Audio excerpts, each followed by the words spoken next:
Hello बच्चों, कैसे हैं आप सभी। नमस्कार आप सभी को, मैं आपका स्वागत करता हूं बच्चा आपका अपने यूट्यूब चैनल पर, जिसका नाम है जीतू कुमार, जहां हम आपको बच्चों मैथ की शिक्षा दे रहे हैं बिल्कुल फ्री ऑफ कॉस्ट बच्चों, जिससे आपको कोई भी पेड ट्यूशन क्लासेस लेने की ज़रूरत ना हो। ठीक है बच्चों, okay.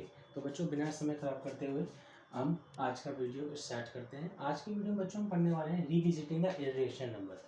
Revisiting the irrational number, sir ये क्या मतलब हुआ बच्चों? इसका मतलब ये हुआ कि इरेशनल नंबर जो हमने पढ़ा हुआ था, इरेशनल नंबर जो हमने पढ़ा था उसके अंदर हमें कुछ और बातें जाननी जरूरी हैं। कुछ और बातें क्या जानेंगे सर, वो भी लेक्चर में पता लगेगा। ठीक है सर, आपने जब सर रियल नंबर्स की एक सीरीज स्टार्ट की हुई है, जी बिल्कुल। रियल नंबर का सर अपने इंट्रोडक्शन में 6 प्रकार के नंबर बताए थे। ठीक है सर, क्या बताए थे सर? सर नेचुरल नंबर बताया था, होल नंबर बताया था। नेचुरल नंबर सर 1 से स्टार्ट होते हैं, होल नंबर सर 0 से स्टार्ट होते हैं, इंटीजर सर प्लस नंबर भी आते हैं, माइनस नंबर भी आते हैं और जीरो भी आ जाता है। ठीक है सर, इसके बाद सर फैक्टर आते हैं। ठीक है सर, इसके बाद सर रेशनल नंबर, उसके बाद सर इरेशनल नंबर आपने पढ़ा हुआ है। ठीक है, अब सर आपने पढ़ा हो तो इरेशनल नंबर आप दोबारा क्यों पढ़ा रहे हैं? क्योंकि बच्चों इरेशनल नंबर के अंदर और भी बहुत सारी बातें हैं जो कि आपको जाननी जरूरी है। ठीक है, सबसे पहले हम इरेशनल नंबर जानते हैं कि होता क्या, थोड़ा सा रिवाइज कर लेते हैं। ठीक है बच्चों, तो बच्चों अगर इरेशनल नंबर को जानना है तो सबसे पहले हमें क्या जानना होता है सर? सर हमें सबसे पहले जानना होता है कि रेशनल नंबर किसे कहते हैं, क्योंकि जैसे ही हम रेशनल नंबर जानते हैं तुरंत हमें इरेशनल नंबर की डेफिनेशन सामने पता चल जाती है। ठीक है सर, रेशनल नंबर सर क्या होता है? रेशनल नंबर की सर अगर बात करूं तो वह नंबर जो p अपॉन क्यू की फॉर्म में लिखा हुआ है, और p और q जहां पे इंटीजर है और जहां पे q is not is equal to 0 है। ठीक है सर, थोड़ा लिख के देखते हैं। ठीक है, रेशनल नंबर की डेफिनेशन लिखते हैं, वी आर एबल, हम लिख सकते हैं we are able to return as P upon Q की फॉर्म में बच्चों हम लिख सकते हैं। हम इस चीज़ को लिखने के लिए एबल हैं। ठीक है, जहाँ पर बच्चों P क्या होगा? P एक इंटीजर होगा सर, P एक इंटीजर होगा। Z को बच्चों इंटीजर से डिनोट करते हैं, प्लस नंबर भी हो सकता है, माइनस नंबर भी हो सकता है और जीरो भी हो सकता है। ठीक है सर, सर जहाँ पे Q भी एक क्या होगा सर? इंटीजर होगा। ठीक है सर, पी भी इंटीजर होगा सर, क्यू भी इंटीजर होगा। पी भी इंटीजर, क्यू भी इंटीजर, बट सर क्यू में एक बात छोटी सी खास आएगी कि क्यू के अंदर आप माइनस रख सकते हो, जी रख सकते हैं, प्लस नंबर रख सकते हो, जी रख सकते हैं सर। बट बच्चों प्लस और माइनस के नंबर के अलावा आप क्यू की जगह जीरो नहीं रख सकते। ठीक है बच्चों, क्योंकि ये डेफिनेशन होती है कि कोई भी नंबर, कोई भी सीरीज अगर p अपॉन क्यू की फॉर्म में लिखा हुआ है, p एक इंटीजर है, q एक इंटीजर है और q is not is equal to 0 होना चाहिए, that is called rational number. Okay बच्चों, ठीक है। अब बच्चों रेशनल नंबर सीख लिया, जी बिल्कुल। अभी आप मुझे एक छोटी सी बात बताओ बच्चों, मैं आपको एक छोटा क्वेश्चन देता हूँ कि जीरो एक रेशनल नंबर है या रेशनल नंबर है? Zero is a rational number, zero is a rational number. क्यों बोल रहे हैं सर हम ये? Zero is a rational number क्यों बोला सर आपने? जी बिल्कुल, मैं आपको रीजन देता हूँ। ठीक है बच्चों, मैंने आपको क्या बताया अभी कि जो भी नंबर p अपॉन क्यू की फॉर्म में लिखा होगा, q is not is equal to 0 होगा, वो बच्चों क्या होगा? रेशनल नंबर होगा।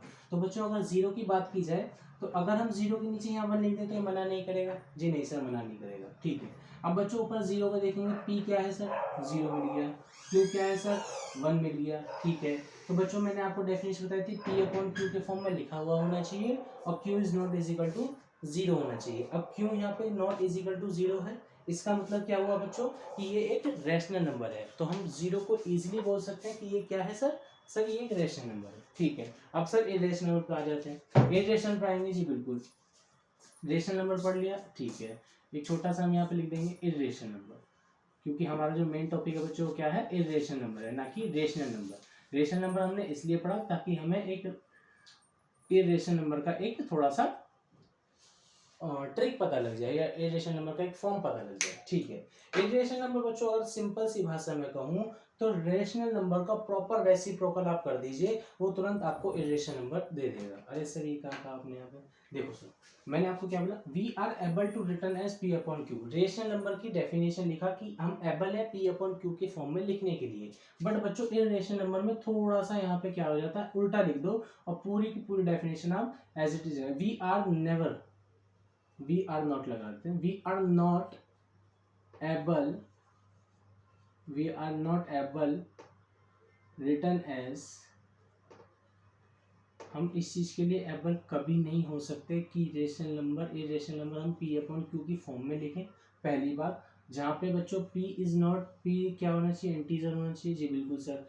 Q1 क्या होना चाहिए सर, इंटीजर होना चाहिए। ठीक है सर। और sir Q1 is not is equal to 0 होना चाहिए। इस फॉर्म के अंदर बच्चों इरेशनल नंबर हम कभी भी नहीं लिख सकते। मैंने आपको बोला रेशनल नंबर की डेफिनेशन को प्रॉपर आप रेसिप्रोकल कर दीजिए, उल्टा कर दीजिए, तुरंत आपको इरेशनल नंबर बच्चों मिल जाएगा। ठीक है सर। अब सर इरेशनल नंबर का एक एग्जांपल देख लेते हैं। जी बिल्कुल सर। एग्जांपल में बच्चों हम देखेंगे, एग्जांपल हम देखेंगे क्या देखेंगे, जैसे कि मान लो मैंने बच्चों एक नंबर लिया है यहाँ पे, मैंने एक लिया यहाँ पे 36।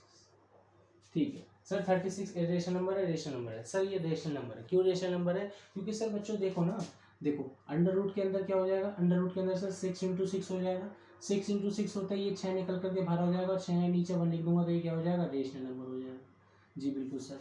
सर ये रेशनल नंबर की बात हो रही है। रेशनल नंबर का बच्चों एग्जांपल देखो ध्यान से, मैंने आपको बोला अंडर रूट, मैं 36 ही ले लेता हूँ बच्चों, बट यहाँ पे मैं क्यूब रख देता हूँ, यहाँ पे मैं क्यूब रख देता हूँ। अब बनाओ पेयर। आप आपने 2 का पेयर बनाया, तुरंत आपने स्क्वायर रूट बना के 6 बाहर निकाल दिया, लेकिन मैंने आपसे बोला आपको बनाना है 3 का पेयर। अगर मैं 36 को बच्चों अंदर खोलता हूँ अंडर रूट के अंदर, तो क्या खुलेगा 6 इंटू 6, लेकिन बच्चों हमें पेयर बनाना है 3 का, क्यूब बनाना है, तो ये नहीं हो सकता। तो हम क्या बोल देंगे कि ये बच्चों 3 अंडर रूट 36 एक क्या हो गया, इरेशनल नंबर हो गया। एग्जाम्पल के तौर पर बच्चों अंडर रूट 2 भी क्या है, इरेशनल नंबर है, क्योंकि अंडर रूट 2 कभी बाहर नहीं आ सकता। ठीक है सर। अंडर रूट 4 2 की मदद से बाहर आ सकता है सर। अंडर रूट 3, जी बिल्कुल सर, बाहर नहीं आ सकता। जी बिल्कुल। अंडर रूट 3 है, अंडर रूट 2 है, अंडर रूट 5 है बच्चों। कुछ ऐसी संख्या है जो बच्चों अंडर रूट से कभी भी बाहर नहीं आ सकती। और एग्जांपल देख लेते हैं थोड़े से, जैसे कि मैंने आपको बच्चों बोला कि मैंने आपको बोला 27 बोला, ठीक है। 27 बच्चों अंडर रूट में मैंने आपको बोल दिया। जी बिल्कुल सर, बोल दिया 27 आपने सर अंडर रूट में बोला, लेकिन सर 27 को मैं 3 करके लिख सकता हूँ। 3 3 से 9, 9 3 से 27। 27 को मैंने बच्चों इस तरीके से खोला, तो आप यहाँ पे देखो 3 का पेयर बन गया। जी बन गया सर, 3 का पेयर बन गया, और यहाँ पे सर क्या हो गया, क्या बच गया, अंडर रूट 3 बच गया। सर ये कैसा नंबर है, सर ये एक इरेशनल नंबर है। आपने बताया था कि वो नंबर जो p अपॉन क्यू की फॉर्म में नहीं लिखा होता, और जहाँ पे q is not is equal to 0 होता है। ये तो किताबी भाषा है। अब बच्चों मैं आपको अपनी भाषा में बताना चाहूँ, तो एक ऐसा नंबर जो अंडर रूट से कभी भी जीवन में बाहर नहीं आ सकता, या उस फॉर्म में लिखा हुआ है जहाँ पे अंडर रूट है, तो आप उसको आंख बंद करके क्या बोल दीजिएगा कि सर ये इरेशनल नंबर है। जी बिल्कुल, बात समझ आ गई। जी सर आ गई है। अब सर आप एक चीज़ देखेंगे, इरेशनल नंबर के अंदर बच्चों 2 बातें होती हैं। एक सेकेंड, ठीक है। इरेशनल नंबर के अंदर बच्चों 2 बातें होती हैं। सर पहली बात क्या होती है, देखो इरेशनल नंबर के अंदर बच्चों 2 प्रकार की बातें होती हैं। एक होते हैं pure irrational number, pure irrational number होते हैं। जी बच्चों, प्योर इरेशनल नंबर, ठीक है सर। एक होता है इम्प्योर, इम्प्योर इरेशनल नंबर। 2 प्रकार के इरेशनल नंबर बच्चों हमें बुक में अंदर बताए गए हैं। जी ठीक है सर। सर क्या होता है इन दोनों का मतलब, बच्चों प्योर इरेशनल नंबर वो नंबर होता है जो कभी भी अपने साथी के साथ बेईमानी नहीं करेगा। सर ये क्या कह रहे हैं, देखो ध्यान से। आप प्योर इरेशनल नंबर मैंने आपसे बोला, मैंने आपको बोला बच्चों कि अंडर रूट यहाँ पे 2 लिख दिए। अंडर रूट 2 को किसी भी तरीके से आप बच्चों, किसी भी तरीके से आप खोल कर लिख सकते हो। जैसे देखो मैंने अंडर रूट 27 लिखा हुआ है, अंडर रूट 27 आप देख के तुरंत कह सकते हो सर ये एक इरेशनल नंबर है। जी बिल्कुल है। लेकिन मैंने आपसे जब ये पूछूं कि आप मुझे बताओ कि बच्चों ये प्योर इरेशनल नंबर है या ये इम्प्योर इरेशनल नंबर है, तो आप क्या करेंगे सर, आप इस 27 को टुकड़ों में बांटेंगे, एलसीएम लेंगे, फैक्टर करेंगे। इसको 3 में आपने बांटा, इसको बांटने के बाद आपको क्या मिला कि सर ये जो एक नंबर है यहाँ पे 3, ये तो बाहर आ गया, और ये सर यहाँ पे क्या रह गया, इरेशनल रह गया। ये पूरी संख्या को बच्चों अगर आपसे मैं पूछूं कि इरेशनल है या रेशनल है, तो आप तुरंत बोलोगे क्या कि बच्चों ये सर इरेशनल नंबर है। क्यों, क्योंकि सर बच्चों आपको यहाँ पे अंडर रूट 3 दिख रहा है। अब अगर मैं यहाँ से 1 सेकंड के लिए बच्चों, 1 सेकंड के लिए अंडर रूट 3 हटा देता हूँ, तो आप इसको तुरंत बोल दोगे सर ये तो इरेशनल नंबर हो गया। तो मैं आपको बताना बच्चों ये चाह रहा हूँ कि इम्प्योर रेशनल नंबर आप समझो, तुरंत आपको प्योर रेशनल नंबर समझ आ जाएगा। इम्प्योर इरेशनल नंबर बच्चों 27 है। एग्जांपल यहाँ पर मैंने लिख लिया है, ठीक है। देखो ये बच्चों 3 एक क्या है सर, सर ये रेशनल नंबर है। सर अंडर रूट 3 क्या है सर, ये एक रेशनल नंबर है। तो बच्चों जब रेशनल नंबर और इरेशनल नंबर मिलकर के कोई संख्या का निर्माण करते हैं, तो हम उसको इम्प्योर इरेशनल नंबर बोलते हैं। जैसे कि बच्चों अगर मैं यहाँ पे लिख देता हूँ, मैंने लिख दिया यहाँ पे, मान लो 28 लिख दिया बच्चों। 28 का बच्चों टुकड़े करेंगे, 28 के अगर टुकड़े करते हैं तो क्या होगा सर, 2 इंटू 2 इंटू 7, ठीक है। 2 2 ज़ा 4, 4 7 ज़ा 28। ठीक है सर, 2 और 2 का पेयर बनेगा, जी बिल्कुल बनेगा, और सर √7 अंदर रह जाएगा। ठीक है सर, अगर 28 की बात की जाए तो ये एक इरेशनल नंबर है। ठीक है सर, इरेशनल नंबर है, लेकिन सर इम्प्योर है या प्योर है, तो हमने इसको टुकड़े करा, टुकड़े करने के बाद देखा कि ये अपने अंदर एक साजिश करके बैठा हुआ है, ये अपने अंदर एक 2 एक फैक्टर छुपा के बैठा हुआ है जिसका पेयर बन सकता है। ये अपने अंदर एक पेयर छुपा के बैठा हुआ है, उसका एक पेयर बना जिसको निकल करके वो बाहर 2 आया और यहाँ पर √7 उसने छोड़ दिया, तो ये बच्चों कैसा हो गया कि नंबर एक इम्प्योर इरेशनल नंबर हो गया। जी ठीक है sir. Sir pure rational number, sir √2 क्या आप फैक्टर कीजिए, 2 इंटू 1, 2 इंटू 1 आप फैक्टर करेंगे तो आपको तुरंत मिलेगा कि सर इसका तो कोई पेयर बन ही नहीं सकता। ठीक है, ऐसे न जाने कितने ही एग्जाम्पल हैं जो कि हम प्योर रेशनल नंबर में लिख सकते हैं। 7 को आप फैक्टर कीजिए बच्चों, 7 इंटू 1 बनेगा, किसी के पहाड़े में नहीं आता। ठीक है सर। सर √6 करेंगे, जी बिल्कुल सर, √6 को करके देखेंगे, √6 को जैसे ही आप खोलोगे तो 2 इंटू 3 बनेगा। सर किसी चीज़ का पेयर बना है? नहीं सर, पेयर नहीं बना, तो सर ये प्योर रेशनल नंबर हो गया। उम्मीद करता हूँ कि बच्चों आपको सारी बातें समझ आ रही होंगी। कोई भी चीज़ बच्चों स्पीड में नहीं है, ठीक है, बहुत छोटी चीज़ें हैं, इसी वजह से मैं आपको कोर्स आपका सिलेबस कंप्लीट करने की कोशिश कर रहा हूँ, जिससे कि हमारी वीडियो लेंथी कम बने और आपका जल्दी से जल्दी टॉपिक कवर हो जाए। ओके ठीक है, प्योर रेशनल नंबर बच्चों आपको समझ आ गया, इम्प्रॉपर रेशनल नंबर समझ आ गया। √28, √27 लिख लेते हैं। ठीक है सर, √42 भी लिख सकते हैं, कोई दिक्कत नहीं है। सर √8 भी लिख सकते हैं।